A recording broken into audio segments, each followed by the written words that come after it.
Hey, Auntie. What's up, baby? You know you can tell Auntie anything.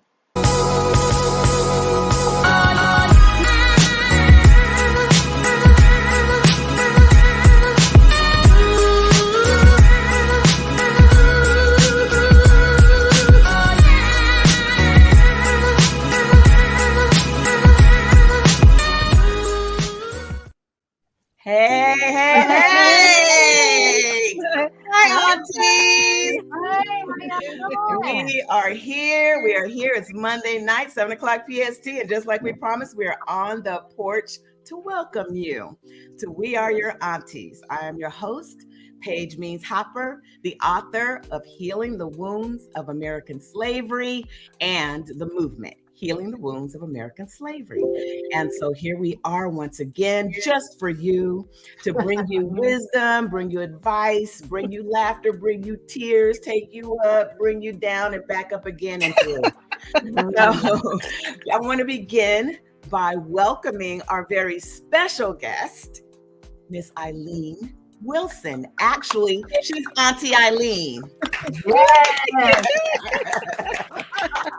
Thank you for joining us. We're so excited that you're here. And so I'm going to give you an opportunity to introduce yourself and tell us a little bit about you, and then we'll go around with the other aunties. Any auntie can jump in at any time after Eileen's done. Go ahead. Well, as Paige said, my name is Eileen Wilson, and I have known Paige for years and years and years and years. She is my sister in love. I am currently a mother. Yes. 2 children, grandchildren. I have 2 beautiful granddaughters. And an auntie to a host of nieces and nephews that, I hope that I can provide and instill in them wisdom as they come to me. But I just am living my best life right now and just loving life and just loving me. So life is good. Yeah, I love that. I love that. Thank you once again for joining us. You could have been anywhere doing anything, but you decided that you would give us some of your time. So I love you and appreciate you for that. I appreciate you and love you for having me on the show. Thank you. And either of the other aunties can go now. And welcome, Eileen. Wonderful.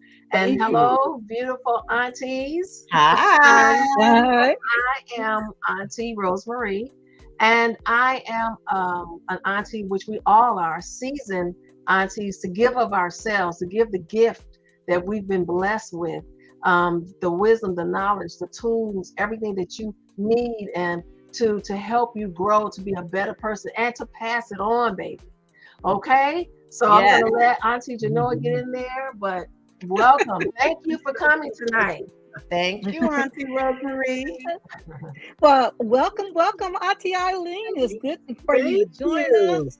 And my fellow aunties, Sister Paige and Auntie Rosemarie. I'm Auntie Genoa, and I'm here again. I always like to share whatever experiences I have, so you guys don't have to step into it. You can miss it. There was a saying that experience is not the best teacher. Someone else's is, if you're listening. So welcome in. Come join the conversation. Thank you. So just come on up to the porch, kick off your shoes, bring your little cup of cocoa, and just relax and enjoy being in the atmosphere of those who love you and have your best interest at heart. All of the things that we do on this show are based on the book, Healing the Wounds of American Slavery. And tonight, our topic is, can love heal our wounds? Big topic. So I'm going to read just a little bit from the book, and then we can go ahead and get started with our conversation. Please, everyone, just relax, take a deep breath, because all you're really doing is just being yourself, just bringing yourself to the conversation. And, your truth and your honesty, as much as you want to share, you don't have to share everything, but the more that we share, Revelation 12:11-12 tells us that we win by the blood of the Lamb and by the word of our testimony. And then 12 says, and we love our lives not until the death. which means that we don't love our lives so much that we're not willing to share what we've been through to help somebody else come through just a little more smoothly, right? So I'm going to go ahead and start with a reading from the section on contained rage. And the reason I'm starting there is because I think that's a wound that living in America, particularly as Black folk, a lot of us experience, even if it's a tiny bit of rage, from a tiny bit to just out of our minds with it, right? And I want to start with a quote. This was from Auntie Genoa. She told me this, and I've been sticking to it because I know that it's true. And it'll definitely come into play in the conversation later. But she told me one day that lies can only stand until truth shows up. Is that powerful or what? Nobody steal that and put it on a t-shirt, because she is copywriting that. And you're going to put it on a t-shirt first, Auntie. All right. That said, here we go. One day, I was facilitating a workshop at Santa Barbara Community College. It is not unusual for participants to cry. And at this workshop, a female student did just that. She cried. In fact, she was crying inconsolably. At the end of the session, a couple of her friends led her down front to talk with me. She was still visibly shaken, and I asked her what she was feeling. I never inquire what's wrong, because there's nothing wrong with expressing one's emotions. The crying student told me that she had explosions all the time. She would often get boiling mad and just blow. We talked, and I discovered she had lost her mother. I believe it was under violent circumstances. And she was experiencing some very serious challenges as a result. I listened to her, validated her, prayed for her. I allowed her to cry. I mean, really cry. After some time, she felt much better. She even smiled as we embraced. Now, I'm not saying she was all cured, but I do know she was able to release the valve on some of her rage that day without exploding. So I'm going to stop there, because I believe that what happened in that moment with that student is that my presence, just being there listening from a loving stance and perspective and position, just listening, validating, standing, and allowing her to express in whatever way it decided to express itself. I believe it's the love that allowed that to happen. So what do you all think in terms of what I've just read, not looking at that one student, but using that as an object lesson or as an example for how this thing kind of shows up in us, and love's ability to at least draw it up to the surface where it could be examined and begin to heal? Okay, I'm gonna jump in here.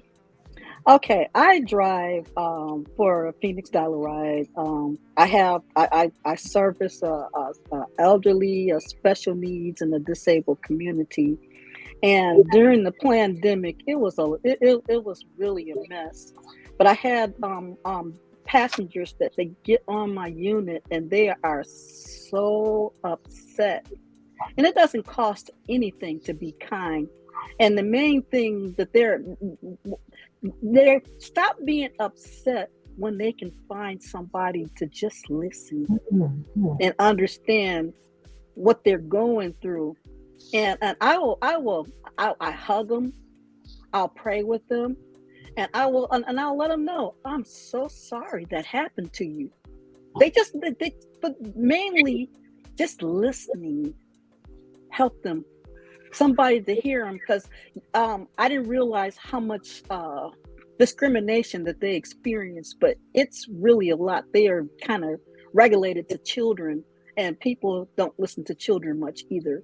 And that's like a big angst. And they really appreciate just being listened to.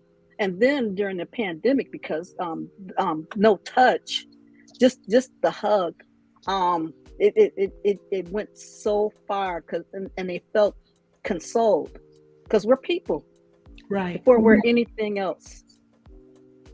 that's right. Thank you for that. Powerful. Yeah, you're absolutely right. You know what? When you were reading that, you know, the first thing popped into my mind was when my grandmother used to hug me, you know, and you know, it's about, she used to just grab and hold me and hug me, and you could just get lost in her. She wasn't a big woman, but she wasn't a small woman either. But we just got lost in her bosom, if you will, and just, you know what? Because it made everything all right.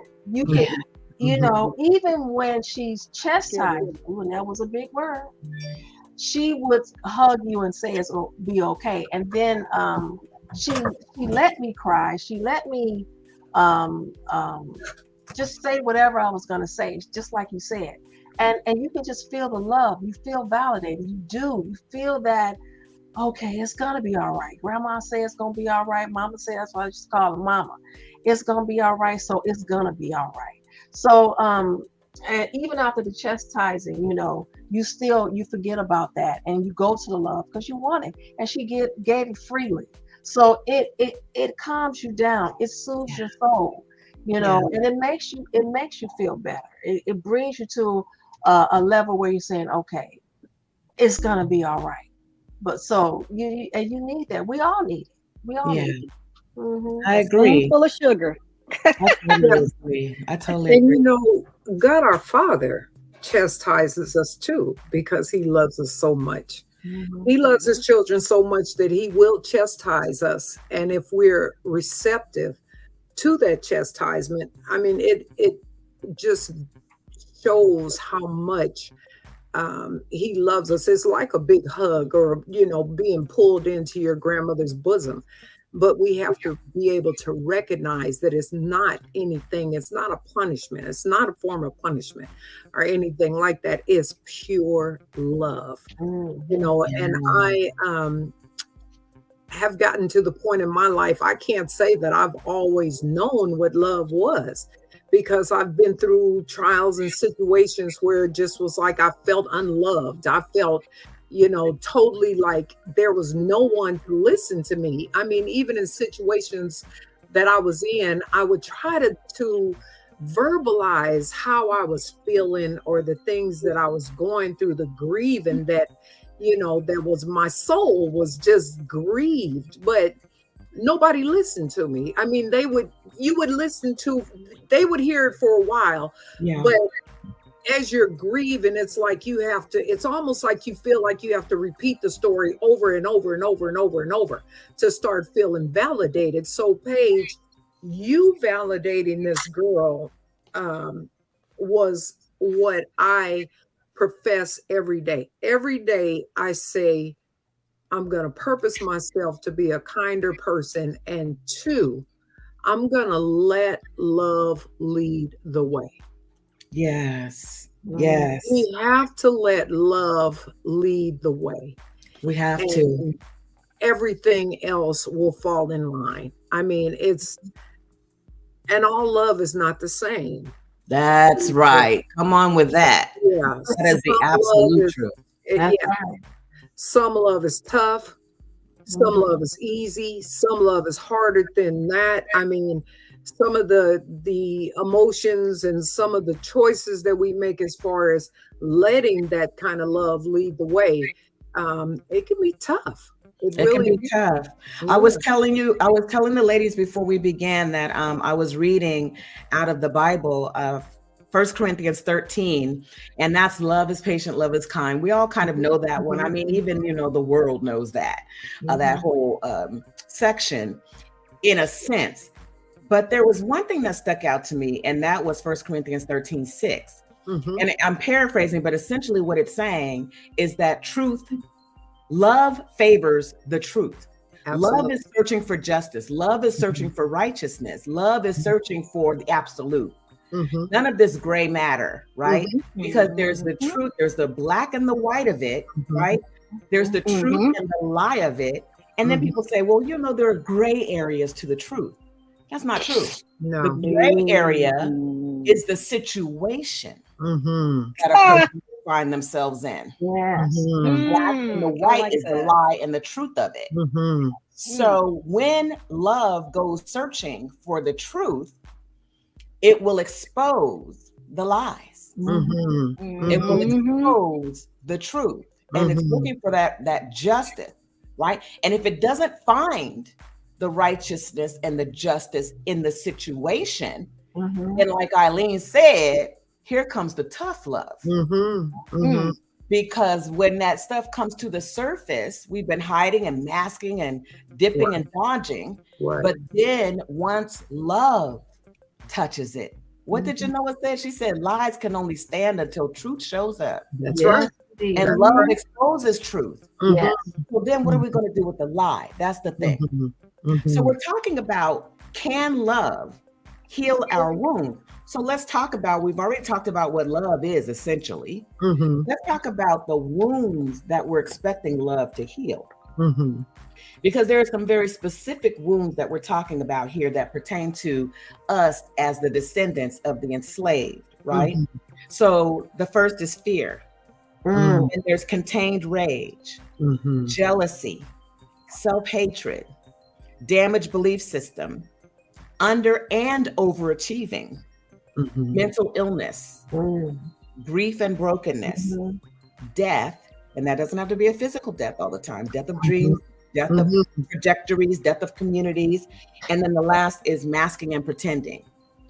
Underneath each of those wounds are sub wounds, which we won't get into tonight, but I'm just saying this is some heavy stuff. Yes, it is. We try to keep it light, airy, and fun and friendly in here, but it's heavy stuff. And we're expecting love to shine a light on it, expose it, so we can heal it. Is it possible? I'm gonna say this. Say this, girl. Yes. A lot of times, and we can see in the overachieving in the lifestyles of those of us, like, I'm gonna be this and I'm gonna do that. It's the self-hatred that was buried and mixed together in our foundation as a people. We were systemically taught to hate ourselves, everything about ourselves, our hair, our skin color, how we think, how we look, and it's okay for somebody else to pretend to be us and they get a pass. But when we show up, it's like, oh no, that'll never do. As a matter of fact, I had a picture I drew, and it was a picture. It's a black girl. And she's standing there. She's just taking off her suit. Unzip it, got the little hair, got the makeup, got the eyes, got all the little stuff and everything. None of it is her, but when she gets ready to go out, she just zips up, everything intact. I see. And we don't appreciate. We do, no matter what we have, our gifts, our talents. We're always looking for something else because self-hatred was mixed into our very foundation, and a lot of stuff comes out of that. I've noticed that even with myself, just appreciating who I am. Other people appreciate me, but I need to appreciate me. Yeah. I'm so glad you said that, Auntie. I'm glad you said that because it's the foundation, and it's also something that we talked about before on another show, where love, and then opposite of love is fear, and then all of those other emotions and negative things are born. And you hit something on the head when you said how you felt. I remember it. watching TV as a youngster, and not seeing yourself or not seeing a lot of you, that has an effect on people, because it's like you're not good enough to be in that group. You're missing. So you're looking at other people, other groups, and everything that was made for other groups, other people, you feel left out. And then you get sort of a brainwashing too, because I remember as a young child seeing a black Santa Claus, and I remember saying to myself, "Oh, I know he ain't real." And you know what?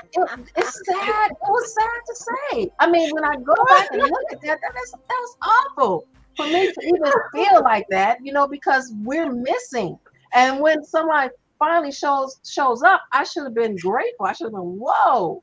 I should have been happy, but I was like, oh, I know he's but not like Santa Claus. Not like Santa Claus isn't real. Just that black one. He actually real. Santa Claus is exactly. So that's just another wound. It's like it's missing. Just like Auntie Genoa said, that foundation. We have to relearn. And we have to appreciate ourselves. At one point I was like, I'm not good enough. I'm not tall enough. I'm not short enough. I'm not small enough. I'm not enough. And where did I get that from? Why did I feel that way? Right. Why? Yeah. Trying to assimilate to their culture. Yeah. Right. And that's why I feel so sad for this next generation coming up, because they're relying on social media to form the person that they are. It's not enough that society has tagged us, and I had double tags coming up as a light-skinned, Afro-American female. Wow. I think I had more pressure because it was like my identity was hard to grasp. It was like, I don't know if I'm black. I don't know. I mean, I'm over here in this white world, but I don't belong there because regardless to my color, I am black. I mean, my skin tone, I am black, but it's like, not only that, but it's like, there's so much emphasis on conforming to the now society with this generation, the hair, like she said, the whole zip up, the whole suit, everything is false, so it's like, I see that, their self-esteem and the way that they carry themselves and their fears and their hurts and everything. It's like we're moving backwards. It's like we're not moving forwards. That generation is going back to so many hurts and so many wounds. Yeah. We're supposed to be moving forward. Yeah. And I see that too. And obviously one of our viewers sees it as well. And because they mentioned, I think it was Jacqueline, and maybe someone else at this point, but they mentioned that, we're the ones with the thicker lips and, the nicer, rounder bottoms and all of that. And yet we're trying to compensate and assimilate to the way they look. And yet they're trying to assimilate to the way we look. And to me, that's totally demonic. I mean, it's just, that's crazy. Absolutely. But I have a lot of hope for this next generation. And the reason I have the hope is because of the work, first of all. Because yes, someone else said earlier, one of our viewers said earlier, this is really deep stuff. Yes, it's deep, but knowledge is power, right? That the beginning of knowledge, the beginning of, what is it? What's the word? Anyway, I know basically what I'm trying to say is that once we know better, we can do better. Yes. All right, I agree. What attempts to do is to draw this stuff up to the surface so we can hold it in our hand and look at it. Right. And go, wait a minute, what is this really? What's at the root of this? Right. So that we can know how to approach it and really dig it out by its roots. I want to read another little part from Contained Rage in the book. It's on page 75. And again, viewers, absolutely chime in, ask your questions, make your comments. That's what we're here for. We're here for you. So just jump right in and we'll do our best to address you. So what the work does is it attempts to go back to where a lot of this came from on the plantations, and even before that, even in the Middle Passage, and even before that, on the shores where people were kind of trying to position themselves so that they could be in the best position possible coming into this new situation, which our ancestors had no idea where they were going. That's another story. But it says our ancestors were subjected to rules and regulations that violated their identity, their will, and our ancestors were subjected to rules and regulations that violated their identity, their will, and went against everything they believed in. They were stolen, raped, beaten, killed, and often falsely accused for the slightest infraction to justify the cruelty and murder they were subjected to. They were under the constant threat of being sold or separated from loved ones. Physical and psychological torture was the order of every new day. Sometimes it unfolded slowly, other times it struck like lightning. Our ancestors were always on guard, always holding it in. All they could focus on was threats and imminent dangers. It was crazy making. So sadly, they had to swallow the insanity created by those conditions too. So if our ancestors swallowed it, loss of identity due to the fact that they couldn't scream out. When you're being abused, right? That creates, when you're being abused and you have no way of expelling or getting that rage out of your system, then the only thing to do is swallow it. Well, now that you've swallowed it, it becomes part of your existence, part of your DNA, part of your physicality, your physical body. So now when you have children, it's in your DNA, it gets passed on, right? So that's part of what we're dealing with. We look at society and it's manifest in society, as Auntie Eileen was saying, with the young people, it's like everybody's looking the same. They're homogenizing. You have to have the certain face, the certain makeup, the certain hair, the certain clothes with the guys, the certain, whatever it is, everybody's got to have the same thing. Try to aspire to the same way of being even. The things, the material things and all that. All of that is part of masking and pretending as a protection to protect our broken hearts. Of course. Because that's one of the things that psychology, economics, education, all of the things that we've tried to call upon to help us with this, they don't touch what's really going on with us. We have to begin to address our hearts, just like that girl in that classroom. I could have gone, well, what's on your mind? What are you thinking? Is everything at home okay? You got food, you got money, you got bus fare. What do you need? Rather than that, the best way to address her was to find out what's the condition of your heart. Right. Yeah, so, you're absolutely right. You're absolutely right. Because just going back to what Auntie Genoa is saying, that the foundation, and I agree with you too, Paige, that this generation, I am proud of them. In each generation there was something, but this generation, I'm going to say why I'm proud of them is because you see the young Black women on there saying, this is how I'm going to grow my hair. This is how, while they're talking about their stories, they're making up their faces. They're showing their gifts. They're showing how they're making things for their children. You see a lot of business women and men doing things, baking and making money online and different things like that. And they're trying to say, hey, if you want to do this, hey, just hit me up. So, I see a lot of that, a lot of entrepreneurs, for the first time, common people, not just basketball players or actors or sports or, medicine and things like that. But I'm proud of them for getting out there, and taking a stand. Absolutely. And that's all in spite of the wounds.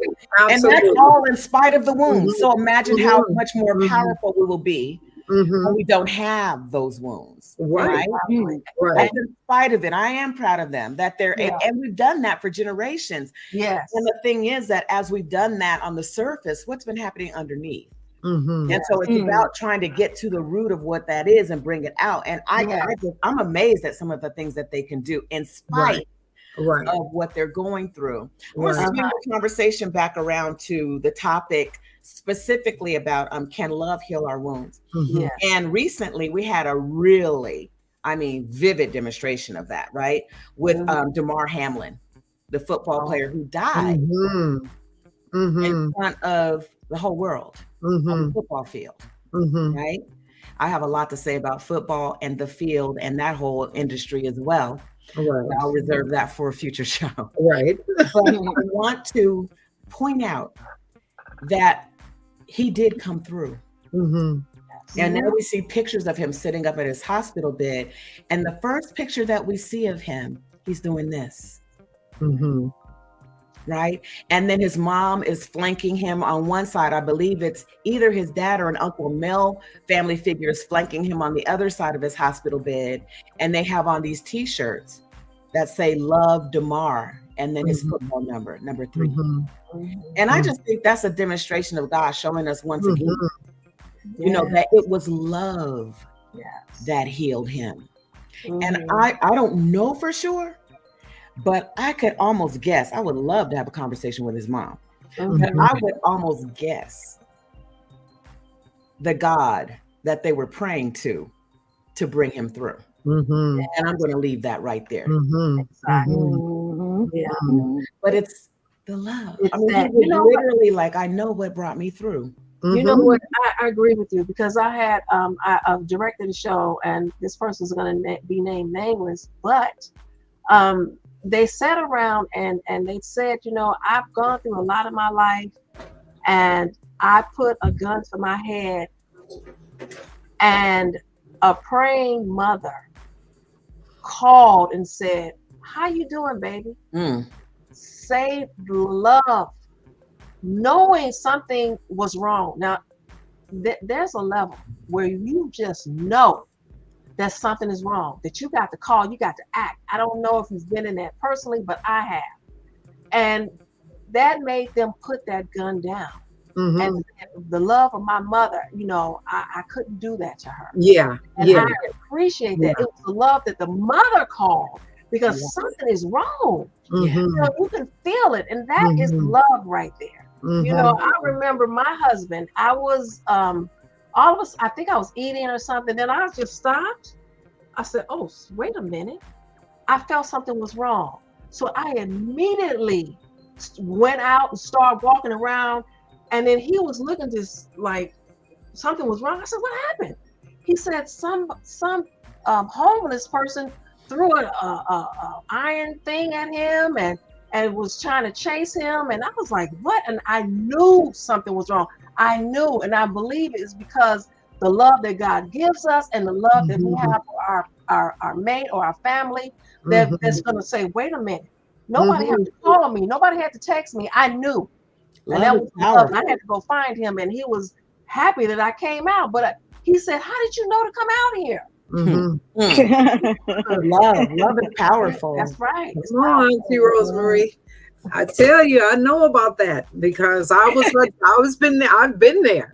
I mean, we're talking about truth today. Let's just put it on the table. Put it out there. I've been there. You know, I went through such a tumultuous and dysfunctional divorce that, you know, I contemplated suicide. Was in the tub, you know, with the razors and ready to take my life, because I wanted the pain to end. I just wanted it over. It was so extreme. It was so hurtful. I had never gone through anything like that in my life, you know, and I just was ready to end it all. But I distinctly heard God say, and what about your children? What about somebody's gonna have to find you? What about your children? And the love that I have for them is what stopped me. Wow. I got chills. Extraordinary. So, we're going to talk about love keeping us. Yes. That is amazing. Yes. That is amazing. God, And the Very story, good. I'm and the here story today that because of that love I had for my children. I never would want them to ever go through anything like that or experience anything. I mean, as I healed, as I got, became whole again, it was like, I just was like, thank you, God, because I can only imagine the trauma and the pain that they would have gone through coming finding my body. come and find mama in the tub. Yeah. Yeah. So. And that is love, because guess what? If God comes and say, what about your children? Oh my God. That is in awe. That is love on top of love. That's love. That's And the power of love. The power of love. The power of love that, a truck runs over a mother's child and the mother lifts the truck up off of her baby. Not today, truck. Not today. But that's powerful. Yes. And I was doing some research when I was writing the book, and it's even gotten worse since I started writing the book, talk about suicide, like that being at the end of where you think that love won't do it, where you think you just can't take anymore. It hurts just to take another breath. I've been there. I've been there. And I think that, if we're honest, we've all considered suicide at one time or another. Yes. But now I'm researching where emancipated youth coming out of foster care at the age of 18, no more resources, no more money, no more free education, no more food, EBT, everything is gone. They have nowhere to stay, nowhere to run, nowhere to go to. And unless they have someone in their corner loving them through it. I have one sister who works very closely with foster care youth, and I really want to try to get her on here to talk about it. But what I'm finding out is, in the book, I was writing about the high rate of suicide among Black children. And I was saying to myself at that time, what children, like where, and now I found out that it's the foster care kids. So yes, when you get to the end of your rope, love has to be there in some form or another. It has to. For Eileen, God showed up, right? Yes. And the love of your children connected with that interaction and caused you to say, no way, I can't do it.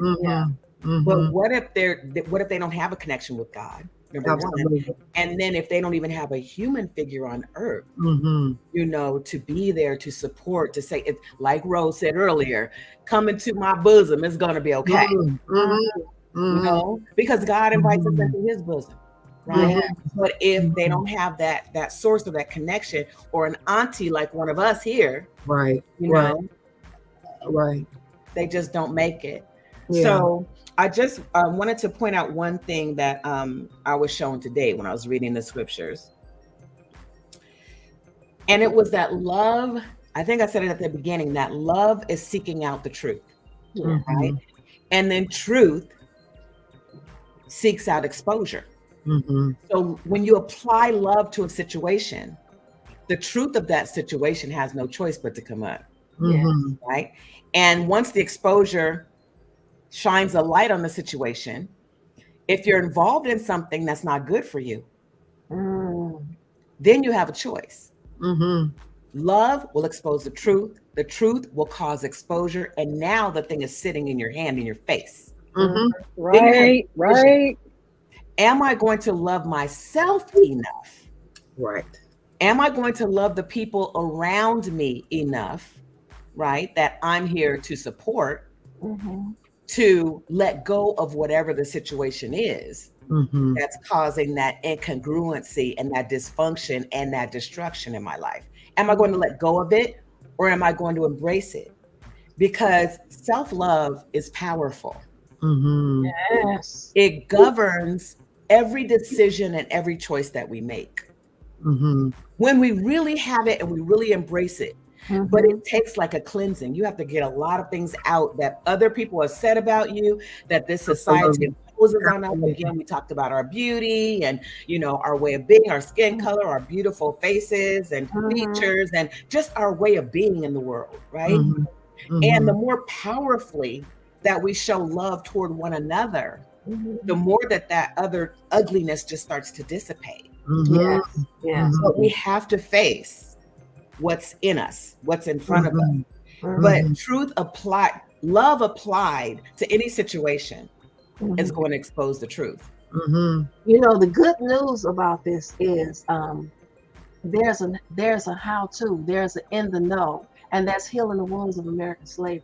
This book, and I just can't, you know what, I can't say it enough. Because we have a go-to. We have the knowledge. You know, before, you know, grandma and granddaddy, they talk with their tone. The village, you had the village. And I think we do have that in a sense. You know, it's not the same, but it's we still have it. But this is a go-to. That's the amazing part. Because where you don't have the knowledge, you can go to this book and say, okay, and then you can understand it. So a person like me, you know, older, and can read this book and say, wow, to get my soul soothed, to learn why the behavior the way it was from different people, and then to be able to forgive that person or yourself. Because you find out that it you know, there's different wounds and sub wounds and different things, and now you know that person wasn't just crazy. You know, you know that they wasn't. You know, my when I was a kid, they used to call older people that was maybe losing it a little bit senile. And I remember my Aunt Ruby, she's gone now, and she would, you know, she was pinned in the house for like weeks. And we kept knocking on, let us in, Aunt Ruby, nobody, she would not let anybody in.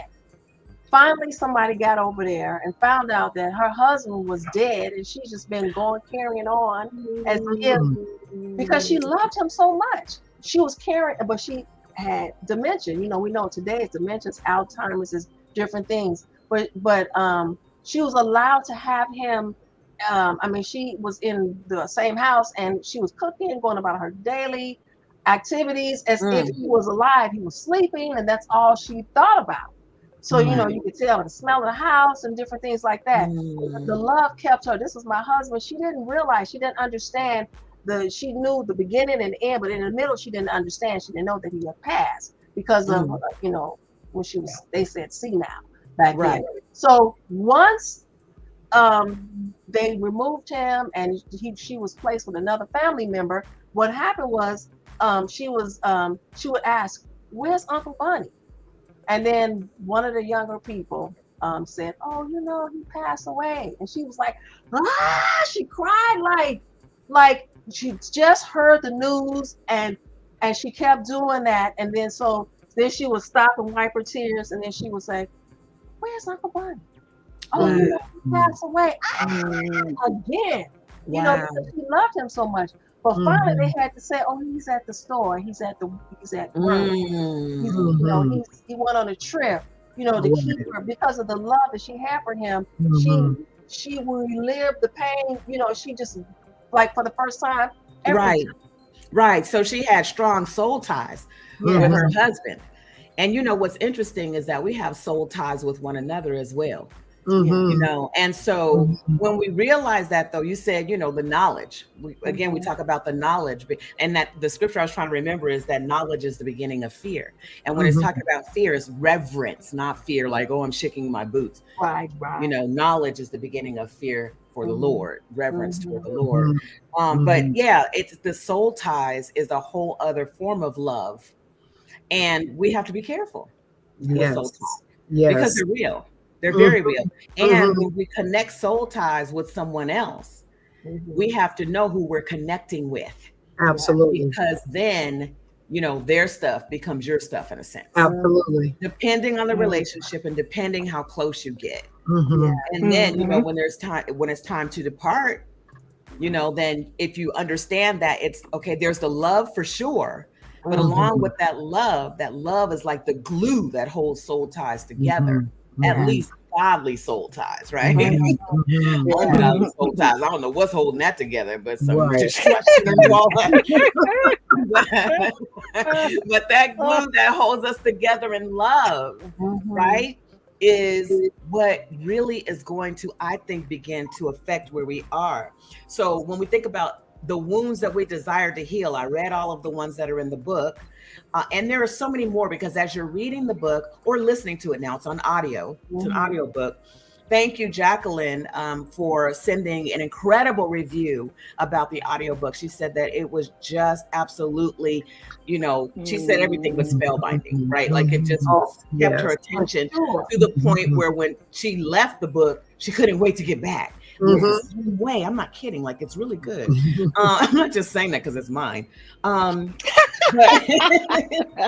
the wounds that we desire to heal, if we believe that love can heal our wounds, then it's going to have to be in a form of the most pure love possible.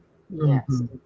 It can't be, the love mixed with toxicity, the love mixed with abuse, because love doesn't do those things. No. So what are we really doing? And again, when we apply love, then the truth comes up to the surface. So what is the truth of what our wounds are? What's the truth about our wounds? What's the truth about our wounds? The truth about our wounds is that we have to deal with them from the standpoint of we are all connected, because we're all people and we all came from the Father above. And when I read the book, and I was able to see, oh my God, and you see the stuff that's in yourself. You see the stuff that might be in your siblings. You see the stuff that might be in your parents, and you're like, oh my God. And then it makes you take another look, not from the standpoint of a wounded animal, but hey, they're hurt too. That's right. Where did this come from? What happened right here? How did they get to where they're at? They had hopes and dreams and things. They didn't wake up in the morning time wondering how they can make my life miserable. Who does that? Nobody does that. But the thing is, it opens up a dialogue where you're able to see, you see yourself and you see people, and it gives you, for me, it made me more compassionate towards others. Just seeing them go through stuff, because I have I have the my relationship with the Lord, and I have deliverance. But what if they don't have that? Right. And it's like poor them. Oh my God. Yeah, because then the wounds are just tormenting them, and that's a big part of the reason for the book. Is that it shows us exactly what the wounds are, because we know something's off. We know something's not quite right with ourselves, right, and or with others. Right. We can't quite put our finger on it. Like, what is wrong with this fool? Right? What is wrong? Like, right? Can't they see? But they can't. Right. They absolutely cannot, because part of the job of the wounds, when our ancestors received these wounds in enslavement, part of the job of these wounds was to blind us to who we really are, to blind us to our own power, to blind us to our identity, to blind us to the relationships around us and the connectivity and how to unify as a community. It was meant to destroy us. It was meant to separate families. It was meant to make us insane. And so that's what we're looking at. It's not the person per se. It's the wounds within. And then another level to it is, once we know that we have the wounds, we have a choice. We can continue to play with the wounds, we can continue to make friends with the wounds. We can continue to be in denial and pretend it's not there, but at least we have a choice. Because this book right here, let me tell you what happened to me as I'm writing it. For every wound that is in the book, I had to wrestle with it as it came up out of me. So I'm very familiar with the characteristics, the personality, and the amount of destruction that each of them is meant to cause, and how the wounds cohabitate, how they work together to cause the most destruction. So when you're looking at the person, I want to make this very clear. When you're in a situation with a person and you know something's off, why aren't they getting it? It's because they've been blinded by something. They've been blinded by the wounds within. And so, yes, you're dealing with the person that you love. Yes, you're dealing with their personality and their character. But oftentimes, if they haven't done the work to get these things out and under control, then you're dealing with the wounds more than you're dealing with that individual. Absolutely. So I'm going to read another little section out of here that deals directly with that. I talked about coming out of it, right? And I just was asking for answers the whole time I'm going through as I'm wrestling with fear. I'm wrestling with rage. I'm wrestling with jealousy. I'm wrestling, right? As I'm going through those things, I say, finally, I began to receive answers. I could circle back and clearly see countless violations of my own boundaries in relationship to the circumstances Black women face.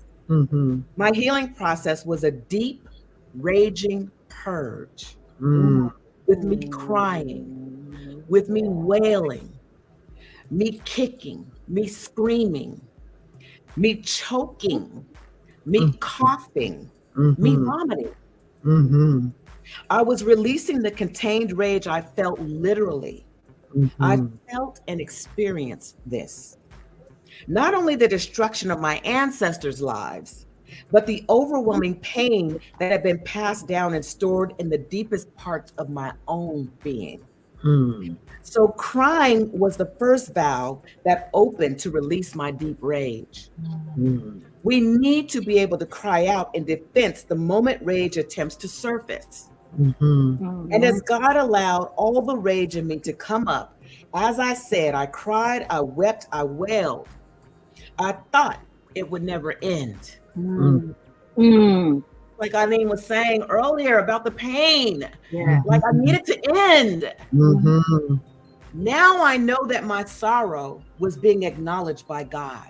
And my inner circle, folks closest to me, who would hold me and cradle me, they knew what to do. That's the love. Yes. And I became empowered in the process. My hurts were being validated in a country that devalues and mistreats me, a Black woman, and others like me. I woke up. And once I did, I could never go back to denial. America does not want me to know myself. And now I do. Yes. Right. Right. And that's what keeps us off kilter, is the systematic construct of America that keeps me looking at the police brutality and the violence, that keeps me looking at the circumstances and situations that are here to destroy us. Today, I was really going through it. And let me tell you why. Because I'm no longer in denial, I see everything. I see the whole game. Yes. And what I'm looking at now is Tatiana Jefferson, her sister.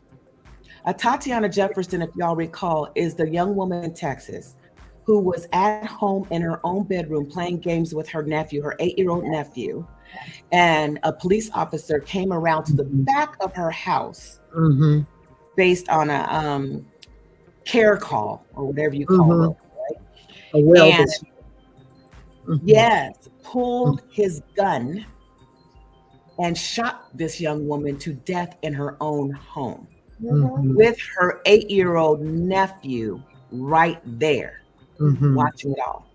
3 years later, her mother has died from heartache. Yeah. Her father died from heartache. Yes. And now her sister is fighting congestive heart disease, which we know.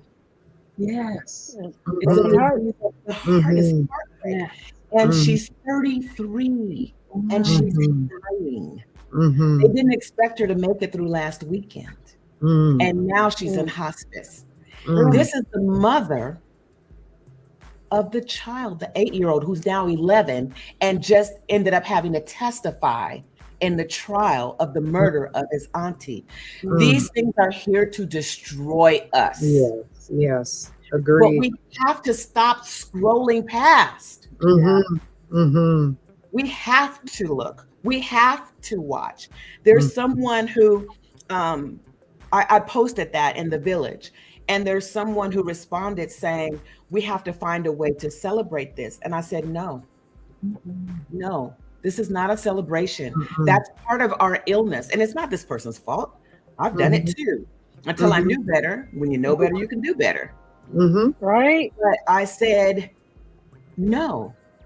I said, absolutely not. We're not going to celebrate this. We're going to go through it. We're going to open our eyes and look at it, because there's a reason why it's coming up. There's a reason why the situation with the football player came up, and he's showing us love. That's we're showing him. There's something we need to be about doing about it. Not just continue to swallow it and hold it in our bellies and go around destroying one another and barking at one another and killing one another behind these wounds that we have. Because these wounds are experts at really detecting the wounds in another one of us and just, destroying. Destroying relationships, destroying communities. We're going to be going into the incarceration system next month. I'm going to be taking the work into the incarceration system next month. God help me, pray for me. Because it's like taking an A-bomb into a powder keg. All these wounds are the reason why so many of us are incarcerated. So that's a whole other show. And I hope that I can bring someone on who can take us through, an expert level of that conversation. But I just want to say, as we begin to close, and I'm going to give each one of the aunties an opportunity to have her closing remarks too. I just want to say thank you to each and every one of you is here. Thank you to all of those who are watching. Thank you for having the boldness, right, to come into this conversation, because it's not easy, but it's so necessary. And I promise you that there's hope. This book is not just full of wounds. This book is really full of hope. It's sort of like Will Smith was having a conversation with his kids when he got ready to do the movie Emancipation. By the way, see it if you can. And they were saying, Dad, I can't believe you're doing a slave movie. But what Will Smith said is, babies, is not a slave movie. It's a freedom movie. And so it is, girl. America is racist to the core because it's built on that. You're welcome, Michelle. Thank you for joining us tonight. Thank you. Yeah, but it's a freedom. This book is a freedom, peace, joy conversation, because now we know. Now we can know. And I'm here to hold your hand through it. I'm not here to just throw the book at you and say, go get it, handle it. I'm here because I love you. I'm here because I understand what it takes to go through it. And I didn't go through it alone. The majority of it, yes, because everyone's going to go through it in their own way. This is just blueprint. This is my experience, but it'll be based on your experience. It'll be based through the filters of your life, not mine. But I promise you, you will find yourself in this book. Oh my God. You'll also find a way out. So I'm going to be quiet now and allow each of the aunties to have a word with you and a moment with you. Go ahead, whoever would like to go first. I wanted to answer the young lady's question when she was asking why they don't want us to know who we are. And the reason that they don't want us to know who they are is because of fear. Mm-hmm. They don't want us to rebuild. They don't want our families to be together. They don't want us to. They don't want to share. And they feel that they're like the Pharaoh in the Bible when he took over. He didn't know Joseph, and he saw the people. He said they're gonna take over, and then we're not gonna have a place. And they feel like if they let us be, there won't be no spot for them. Mm-hmm. So they don't want us. They don't want us to build. They don't want us to unify, and they don't want us to come together and be a people like every other nationality and culture. Very good, Um, Jamila. Very good. I couldn't have said it better myself. Yeah. You must have read the book. I did. Oh, definitely. It's a must read. That's the thing. Yes, it is. Absolutely. And I just want to say, just thank you guys for just giving of yourselves, because you know what?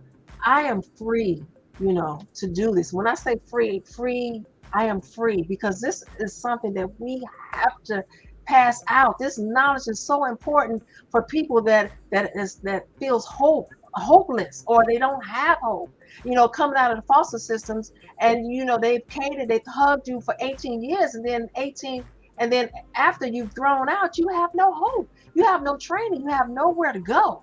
But this book, it brings so much. It lights up everything that we want, that we need. So I'm just saying thank you. Thank you for reading it and for oh my God. And you people, you got to read it. You got to. I can't say it enough.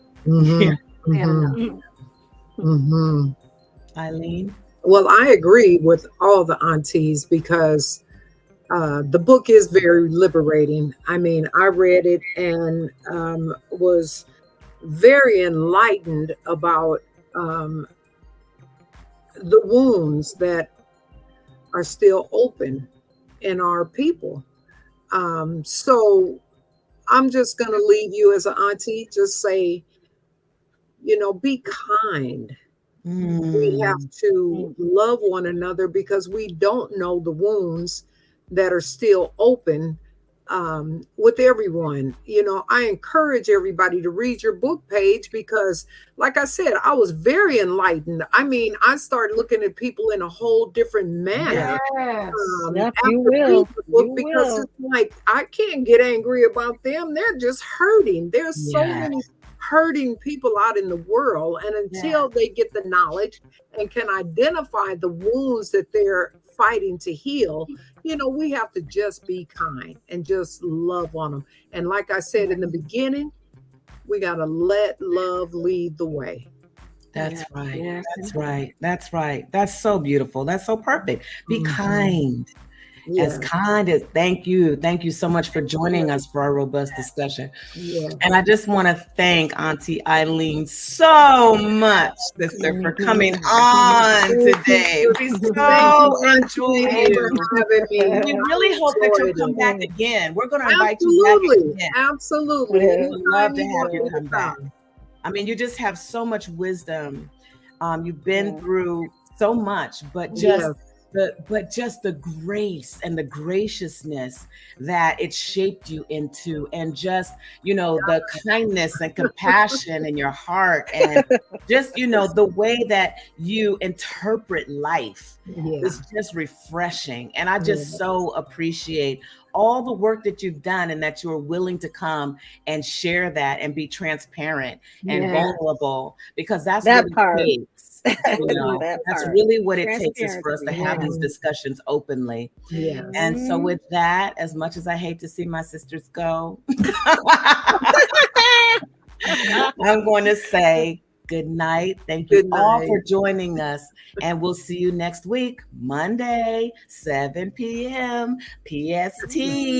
And remember that we are your favorite aunties. And you can tell us anything. Good night. But there's a way to say everything. Bye. Good night. Hey, Auntie. What's up, baby? You can tell Auntie anything. Woo!